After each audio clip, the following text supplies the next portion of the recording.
15 Golden Age stars who were shockingly rich. When we think of today's wealthy celebrities, we picture tech investors like Ashton Kutcher or business moguls like Rihanna. But long before stars had Instagram side hustles, a select group of Golden Age celebrities were quietly amassing fortunes that would make even today's influencers jealous. Hollywood's Golden Age wasn't just about fame, it was about stealth wealth, revealed a former studio accountant who handled several major stars. While most actors lived paycheck to paycheck despite their glamorous image, a savvy few were building empires worth billions in today's dollars, and they did it without a single social media post. What makes these financial success stories particularly surprising is how they happened in an era when studios controlled nearly everything. These stars found remarkable ways to break free from the system, securing ownership stakes and building business empires when most of their peers were simply cashing studio paychecks. The biggest misconception is that stars got rich from making movies, explained an entertainment business analyst. The truly wealthy stars understood that fame was just leverage, a way to access investment opportunities and ownership positions that created lasting wealth. In the following minutes, we'll explore 15 Golden Age celebrities whose extraordinary business acumen created fortunes that would be impressive even by today's standards. From cowboy stars who owned actual cattle ranches to actresses who ran major studios, these weren't just performers who got lucky, they were brilliant business minds who happened to be famous. I was wondering what time you got down to the office. Where did that little man of yours pull you out of bed? 1. Fred MacMurray, Disney's secret tycoon. While playing an average middle-class dad on My Three Sons, Fred MacMurray was quietly becoming Disney's first millionaire actor and one of Hollywood's richest figures ever. The shocking pivot came when MacMurray took his entire TV salary, a massive $150,000 per episode in the 1960s, and poured it into California walnut ranches. This single investment strategy transformed his acting income into one of Hollywood's greatest fortunes, creating a portfolio worth over $100 million at his death in 1991, equivalent to $210 million today. At the height of his wealth, MacMurray owned a staggering 1,700 acres of prime California agricultural land, much of it in Sonoma County, where he maintained the state's largest commercial walnut operation. While other stars bought mansions and sports cars, MacMurray purchased timber forests and working farms. TV made him famous. Investments made him rich, explained a financial analyst who studied MacMurray's portfolio. When his Hollywood peers were struggling in retirement, MacMurray was earning more from his walnut harvest than he ever made acting. The ultimate proof of his financial genius, MacMurray's agricultural empire has likely appreciated to several times its original value in the decades since his death, potentially making his heirs billionaires from his farming investments alone. I was getting into show business, but I wasn't. I was a grape stomper. And I was sent out to a field, and I said, stomp. 2. Lucille Ball, the studio mogul. When CBS refused to film I Love Lucy in Hollywood instead of broadcasting live from New York, Lucille Ball didn't just accept their decision. She created her own production company and changed television forever. In a stunning power move unheard of for a female performer in 1951, Ball and husband Desi Arnaz formed Desilu Productions, retaining complete ownership of their show. This meant when CBS paid $4.3 million, $44 million today, for rebroadcast rights to the first 180 episodes in 1957, the money went directly to Ball and Arnaz, not the network. The truly shocking wealth moment came after her divorce, when Ball bought out her ex-husband's share of Desilu in 1962 for $2.5 million, becoming the first woman to run a major Hollywood studio. Under her leadership, Desilu launched iconic series including Star Trek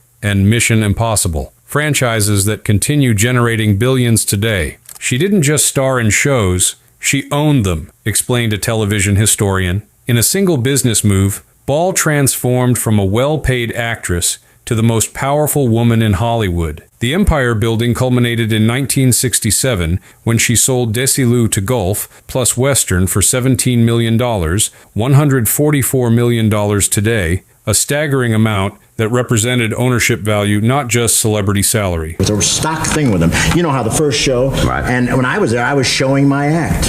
And this cat used to do it to everybody.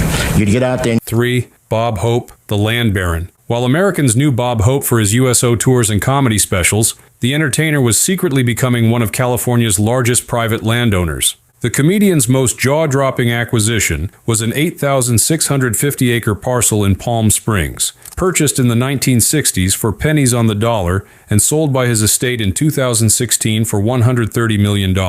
This single property holding was just one piece of a massive real estate empire that included huge tracts in San Fernando Valley and Malibu, acquired when California land was still relatively affordable. He joked for a living and laughed all the way to the bank, remarked a real estate developer familiar with Hope's portfolio. While celebrities today brag about their house flips, Hope was quietly accumulating land parcels larger than some cities. The true measure of Hope's stealth wealth came after his death in 2003 at age 100, when financial analysts were stunned to discover his estate was worth between $400 million and $1 billion. A fortune accumulated through land holdings that most fans never knew existed. Even more remarkable, Hope maintained this extraordinary land empire while creating a public image centered entirely on his entertainment career, with most Americans having no idea he was one of the country's most significant property owners. In and out the jailhouse, in and out the jailhouse, and now he's far away. 4. Gene Autry, the multimedia cowboy billionaire. While children played with his cowboy action figures, singing star Gene Autry was building a business empire that included radio stations, television networks, hotels, and eventually an entire baseball team. Autry's most strategic wealth move came in 1961 when he paid just $350,000, about $3.3 million today, to become the founding owner of the Los Angeles Angels baseball franchise, a team now worth approximately $2.2 billion.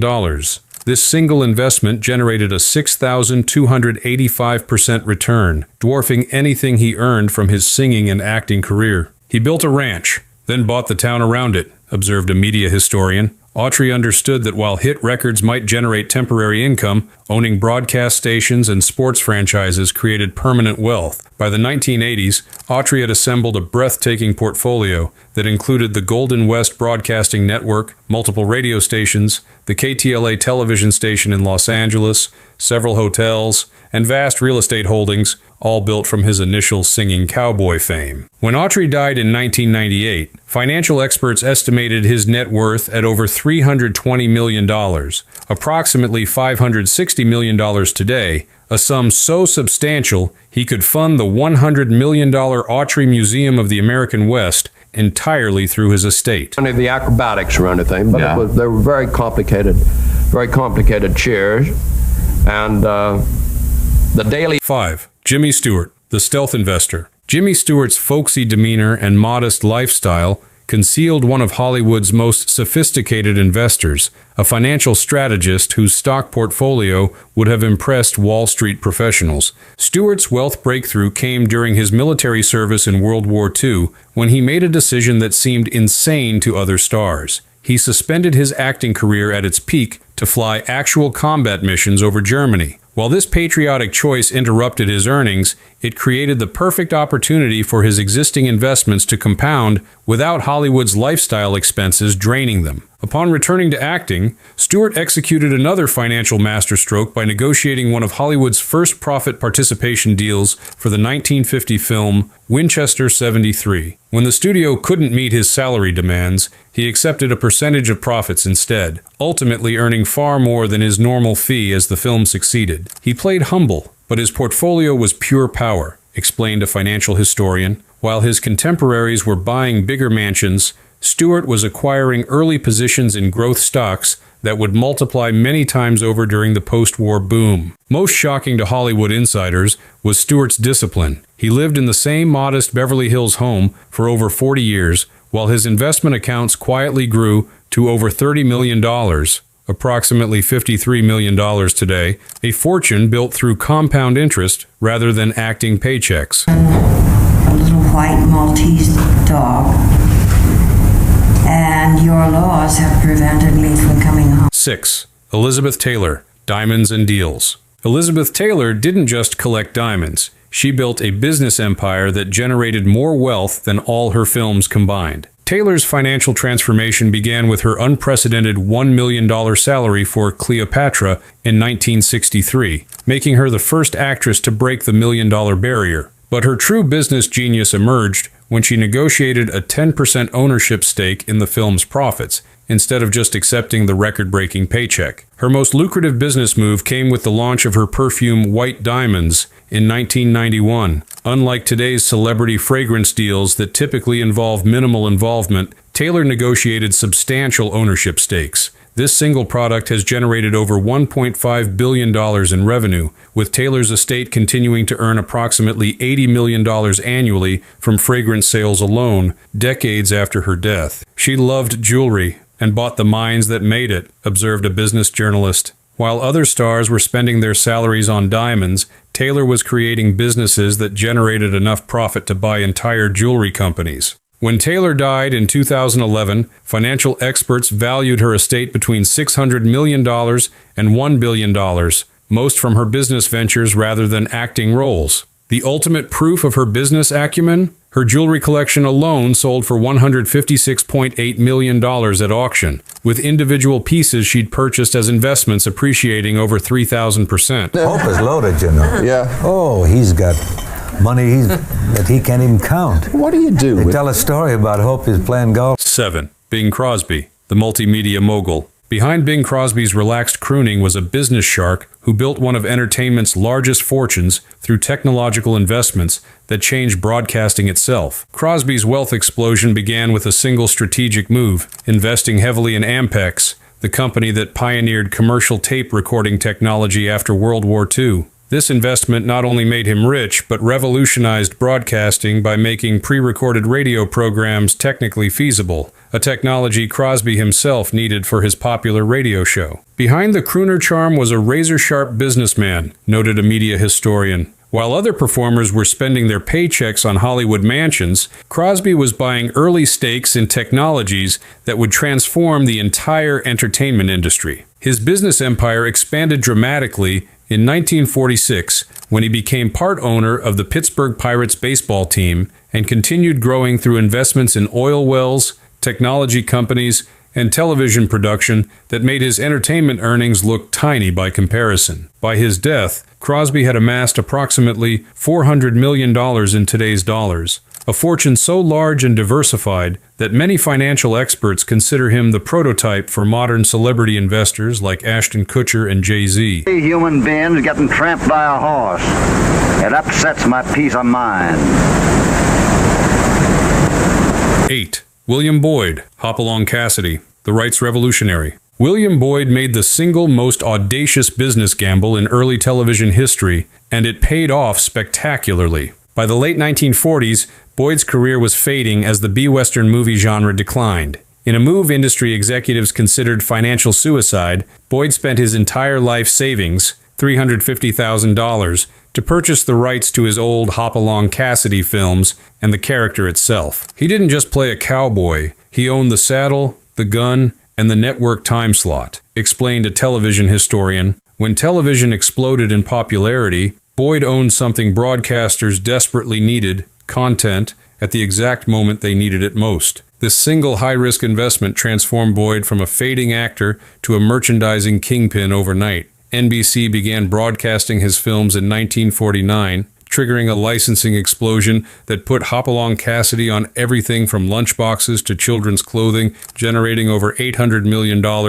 in today's dollars, in merchandising revenue, with Boyd owning the licensing rights rather than a studio. By 1950, Boyd was earning approximately $800,000 annually, about $9.5 million today, from merchandising alone, far more than he had ever made as an actor, all because he bet everything on ownership when everyone told him old films were worthless. Look, I'm frightfully sorry, but I've got an awful shock for you. Ted has killed a man, darlings. No. 9. Cary Grant, the elegant mogul. Cary Grant's sophisticated screen persona concealed one of Hollywood's shrewdest business minds, a contract negotiator who rewrote the rules for how stars got paid. Grant's wealth strategy crystallized in 1936 with a shocking power move. He became one of the first major stars to work without a studio contract when the studio system was at its most powerful. This unprecedented gamble allowed him to negotiate deals on a film-by-film basis, immediately quadrupling his per-movie compensation. His true financial masterstroke came with the 1959 film Operation Petticoat, where instead of accepting a $750,000 salary, he negotiated for 75% of the profits, a deal that earned him over $3 million, equivalent to $29 million today, from that single film. Behind the tux was a calculating mind, noted an entertainment lawyer. While other stars focused on salary demands, Grant was quietly accumulating ownership stakes in the actual film negatives, assets that continued generating revenue decades after production ended. Beyond film, Grant made a fortune through an early investment in the Fabergé perfume company that later became extremely valuable. By his death in 1986, he had accumulated over $60 million, $157 million today, primarily through ownership stakes rather than acting fees. That should take longer than a few minutes. Didn't that glasses fitted because her feet are killing her? Sure.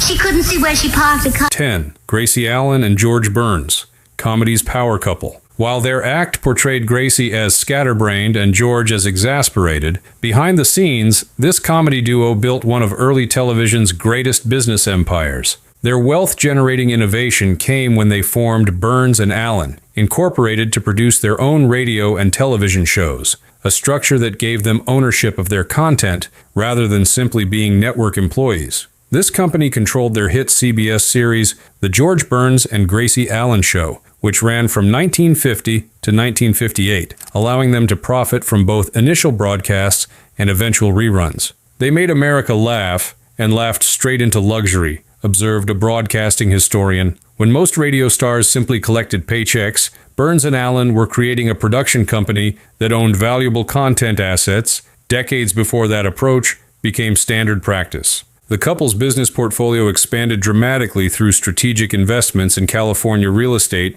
and oil production during the post-war boom. Most impressively, their financial structure continued generating wealth long after Gracie's retirement and death in 1964, supporting Burns for nearly 32 more years. When Burns died in 1996 at age 100, his estate was valued at approximately $30 million, $54 million today, a fortune built through content ownership rather than just performance income. The vessel with the pestle. Yes, but you don't want the vessel with the pestle. You want the chalice from the palace. I don't want the vessel with the pestle. I want the chalice from the what? The chalice from the palace. 11. Danny Kaye, the diversified entertainer. While audiences loved Danny Kaye for his physical comedy and verbal gymnastics, the entertainer was quietly building a business portfolio that spanned professional sports, music publishing, and international broadcasting rights. Kaye's most unexpected investment came in 1977 when he joined the ownership group of the Seattle Mariners baseball team, a venture that reflected his understanding of sports franchises as appreciating assets decades before team valuations exploded. This single investment has multiplied many times over as MLB franchise values have soared. He danced, sang, and quietly stacked millions, remarked a business journalist. While performing his manic comedy routines on screen, Kaye was methodically acquiring music publishing rights and foreign broadcasting interests that generated passive income regardless of his performance schedule. What made Kaye's financial approach particularly impressive was its international scope. At a time when most celebrities limited investments to domestic opportunities, Kaye was securing ownership stakes in foreign media markets that were just beginning to develop, positions that would appreciate dramatically as global entertainment expanded. By his death in 1987, Kaye had amassed a fortune estimated at over $10 million, $25 million today, a sum reflecting strategic investments across multiple industries that continued generating returns long after his final performance. Up for 7 hours. Mr. Hughes, will you look up to the camera a minute up there?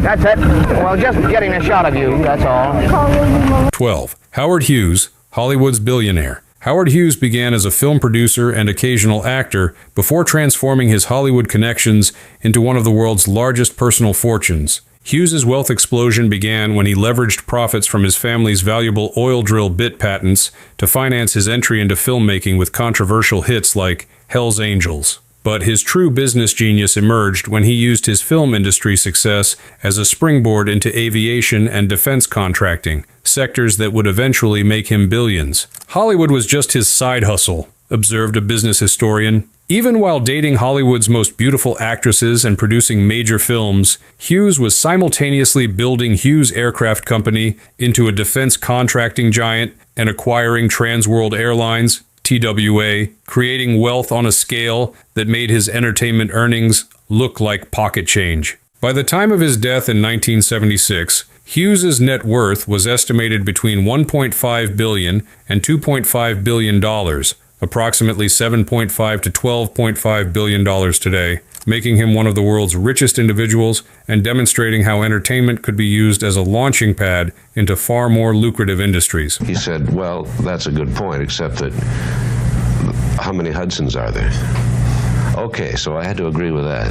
13. Rock Hudson, the strategic star. Rock Hudson's carefully constructed image as Hollywood's ideal leading man concealed a surprisingly shrewd business mind that translated acting income into substantial wealth through revolutionary contract negotiations and property investments. Hudson's financial breakthrough came when he negotiated one of Hollywood's first non-exclusive contracts with Universal Pictures, an arrangement that allowed him to work for other studios while maintaining his Universal relationship. This single contract innovation effectively doubled his earning potential during his peak years. His roles were romantic, but his strategy was ruthless, noted an entertainment attorney. While other Universal stars remained locked in restrictive contracts, Hudson acquired valuable studio properties and development rights that appreciated dramatically over decades. Hudson built extraordinary wealth through targeted real estate investments in Beverly Hills when prime locations were still relatively affordable. Rather than purchasing showy mansions, he acquired income-generating properties in neighborhoods that would experience explosive growth. By his death in 1985, Hudson had accumulated approximately $10 million, $26 million today, a fortune generated primarily through property appreciation and business investments structured through corporations that protected his assets despite the personal challenges created by his hidden identity in an intolerant era. In November. This will be an uphill effort. I'm starting late. There are 10 men. 14. Shirley Temple, child star to wealthy diplomat. Shirley Temple avoided the financial exploitation that destroyed most child stars through a combination of parental protection and sophisticated investment strategies that transformed her early earnings into lasting wealth. The foundation of Temple's financial security came when her parents ensured her substantial childhood earnings. She was one of Hollywood's top box office draws from 1935 to 1938, were properly saved and invested under the Coogan Law, which mandated trusts for child performers. She started rich and made it permanent, observed a financial planner. Unlike virtually every other major child star whose earnings vanished through family mismanagement or poor advice, Temple's childhood fortune was protected and professionally invested, creating financial independence that lasted her entire life. Temple's wealth expanded dramatically when she joined the boards of major corporations, including the Walt Disney Company and Del Monte Foods. These positions provided not just director compensation, but valuable stock options and investment insights that enhanced her portfolio's performance. By her death in 2014, Temple had accumulated approximately $30 million, a fortune reflecting both her protected childhood earnings and decades of subsequent investment growth across multiple asset classes. Who cares about the clouds if we're together? Just 15. Roy Rogers and Dale Evans, merchandising pioneers. Roy Rogers and Dale Evans didn't just play Western heroes. They created a licensing and merchandising empire that generated far more wealth than their performance careers ever could. Their business revolution began in the late 1940s when, unlike most performers who were content receiving salaries, they fought for and won ownership rights to their names, likenesses, and the characters they portrayed. This unprecedented arrangement allowed them to control their commercial image just as television was expanding their popularity. They didn't just sell westerns, they sold America's childhood back to itself, explained a licensing expert. At their peak popularity, there were more than 2,400 different Roy Rogers and Dale Evans products on the market, from lunchboxes to clothing lines. While most stars received only small royalties, Rogers and Evans owned these licensing rights outright, creating a merchandising empire generating over $800 million in today's dollars during the early 1950s alone. Their business empire expanded dramatically when they established Roy Rogers Restaurants, which grew to over 600 locations. They also created branded tourist attractions, including the Roy Rogers Dale Evans Museum, generating both admission revenue and additional merchandising opportunities. By the time of Rogers' death in 1998, they had amassed approximately $100 million, $175 million today, wealth generated primarily through merchandising rights and business ventures rather than their performing careers. These 15 Golden Age stars reveal a fascinating pattern of wealth creation that contradicts popular assumptions about celebrity fortunes. While today's entertainment figures openly discuss business ventures, these pioneering wealthy performers often kept their financial acumen hidden behind carefully maintained public images. The biggest misconception about Golden Age wealth was that it came from high salaries, observed a financial historian. In reality, the truly rich stars understood something fundamental. Ownership creates wealth, not income. Whether they were buying land like Bob Hope, acquiring rights like William Boyd, or building businesses like Lucille Ball, these figures were accumulating assets rather than simply earning paychecks. What makes these wealth stories particularly remarkable is that they occurred without the obvious entrepreneurial paths available to contemporary celebrities. Without social media platforms or direct-to-consumer brands, these stars had to identify business opportunities, often completely disconnected from their entertainment careers. Perhaps most striking is how many of these financially successful stars maintained modest public personas while accumulating substantial fortunes. Jimmy Stewart continued projecting his everyman image while building an investment portfolio that would impress Wall Street professionals. Fred MacMurray played middle-class fathers on television while acquiring thousands of acres of valuable California real estate. The stealth wealth approach of Golden Age stars reflected both personal values and industry expectations, noted a cultural historian. The studio system encouraged performers to appear accessible rather than overtly wealthy. Simultaneously, many of these stars had experienced the Great Depression firsthand and preferred financial security over conspicuous consumption. For modern audiences rediscovering these legendary performers, these glimpses into their business achievements add new dimensions to familiar images, revealing the strategic minds behind the carefully crafted personas that entertain generations. These weren't just talented performers, but financial visionaries who recognized opportunities to build wealth through ownership decades before such approaches became standard practice.